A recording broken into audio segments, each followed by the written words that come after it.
What we are saying is that we normally have condoms in dispensers in toilets, public toilets, and even in hotels, like here.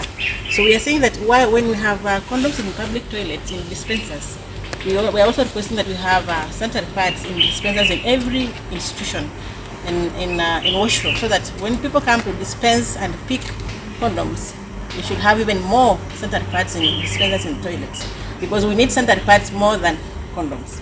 And we're saying that the cost of condoms is same as the cost of sanitary pads. So we cannot let our girls go without sanitary pads, yet we have condoms splashed everywhere in dispensers, in institutions, in hotels, and in public toilets.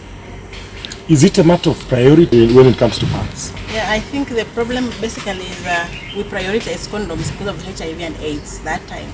But now we need to speak more about sanitary pads. We need to create awareness to everybody to understand that our girls need sanitary pads because of the stigma that goes with sanitary pads. If somebody soils her clothes, for example, if she's in school, then the stigma is too much, and then it makes them fail to go to school. So we want to create awareness about sanitary pads so that every girl should have sanitary pad to enable her to go to school so that she doesn't miss school. And we also we are trying to fight the stigma that goes with sanitary pads and girls soiling their clothes because of lack of sanitary pads.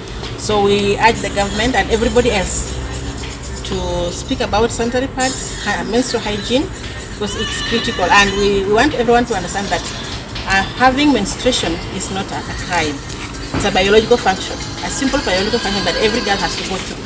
So we should stop the stigma and let us support the girls go back to school by giving them sanitary pads. Sanitary towels in our toilets and wherever in public places, because what we forget is that the few pads that we give to the children when they are in school, they are also used by their mothers, their aunties, and by the time the girl is ready to use, they are all exhausted at home. So we can minimize that by providing the sanitary towels in our toilets and other public places so that more women can access other than targeting the teenage girls. And having this one will also enable the girls to be able to prioritize their life better. Also, they can give us innovations on how best to manage menstrual health, considering that every lady or every girl who comes of age will have to go through menstruation. And in this country, very many children cannot afford, and rather not just children but even women cannot afford sanitary towels because of the costs. So today we are listening to young people who are presenting to us different kinds of sanitary towels that can be made and that probably could be affordable. An assessment that we undertook in this region actually found out that access to menstrual hygiene products and services is really low on account of affordability.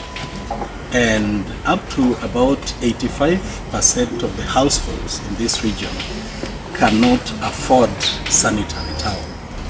Now, what that means is that if you look at 85% not being able to afford, you're actually saying that 85% is actually not using the pads. One of the first ladies mentioned that there could be women out there within the region who have probably never used a sanitary towel. And that is a reality. And so we are here to explore first the issue of affordability by way of technological adoption and innovation. And secondly, the issue of access. And access both in terms of the supply chain, but also systemic challenges that inhibits access to those sanitary towels.